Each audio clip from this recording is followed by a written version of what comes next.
नमस्कार दोस्तों, स्वागत है आपका मेरे चैनल पे। दोस्तों, Israel Barak ER missile defence system यानी कि इसका एक्सटेंडेड रेंज वाला मिसाइल डिफेंस सिस्टम के ऊपर काम कर रहा था और अभी इसके सारे ट्रायल सफल हो चुके हैं और ये इसराइल के लिए तो बड़ी सफलता है ही, लेकिन दोस्तों इसमें हमारे भी ये काम में आ सकती है क्योंकि हम बराक 8 सिस्टम इसराइल के साथ मिलके ही बना चुके हैं और ये उसके जैसा ही सिस्टम है। आज इसी के ऊपर बात करेंगे। चलिए दोस्तों शुरू करते हैं। तो दोस्तों, इसराइल एरोस्पेस इंडस्ट्री ने बताया है कि उसने बराक एयर और मिसाइल डिफेंस सिस्टम की एक्सटेंडेड रेंज के सारे ट्रायल कंप्लीट कर लिए हैं और इसका डॉक्यूमेंटेशन भी वह सामने लाया है कि क्या क्या चैलेंजिंग ट्रायल किए गए हैं। इसके अंदर सारे सिस्टम की कैपेबिलिटी अलग अलग थ्रेट के हिसाब से और अलग अलग सिनेरियो के हिसाब से बताई गई हैं और इसके अंदर दोस्तों इंटरसेप्शन भी किया गया था एक बैलिस्टिक टारगेट का बराक ईआर सिस्टम के द्वारा और इस सिस्टम की इंटरसेप्ट करने की क्षमता 150 किलोमीटर तक है। और इस Barak air defence system family का ही ये एक नया पार्ट है जिसे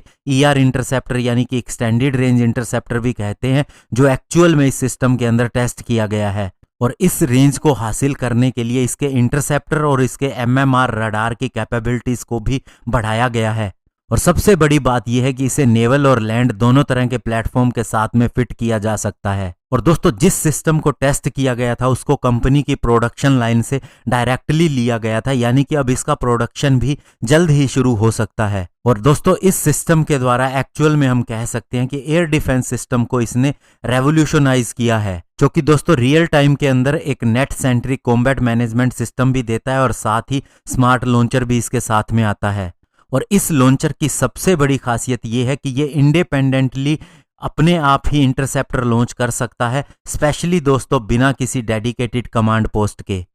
और दोस्तों, इंडिया भी बराक 8 बना चुका है इसराइल के साथ में मिलके और ये एक मैच्योर सिस्टम है और इसके अंदर इस तरह की और टेक्निकल कैपेबिलिटी का आना हमारी भी कहीं ना कहीं पावर को बढ़ाएगा। और सबसे बड़ी बात यह है कि इसराइली एरोस्पेस इंडस्ट्री जिसके साथ में डीआरडीओ ने कोलैबोरेशन किया था वो सारी चीजें इसकी इन हाउस ही बनाती है, चाहे वह रडार हो, लॉन्चर हो, मिसाइल हो, कमांड और कंट्रोल सेंटर हो। और ये सारी कैपेबिलिटी दुनिया में केवल कुछ ही कंपनीज के पास में है और अगर वह हमारी पार्टनर है तो ये हमारे लिए भी एक बड़ी अचीवमेंट हो सकती है। और सबसे बड़ी बात, इसे मॉड्यूलर अप्रोच के साथ में बनाया गया है, यानी कि दोस्तों अगर हम इसे अपने हिसाब से स्पेसिफिकेशन दिलवाना चाहें तो वो भी इसके अंदर पॉसिबल हो सकता है। और हमारी एयरफोर्स, नेवी और आर्मी तीनों ही इस सिस्टम का इस्तेमाल करते आ रहे हैं। तो ऐसे में दोस्तों इसके लिए इसराइल को भी बधाई देनी चाहिए और हमारे लिए भी ये अच्छी खबर है। धन्यवाद। जय हिंद।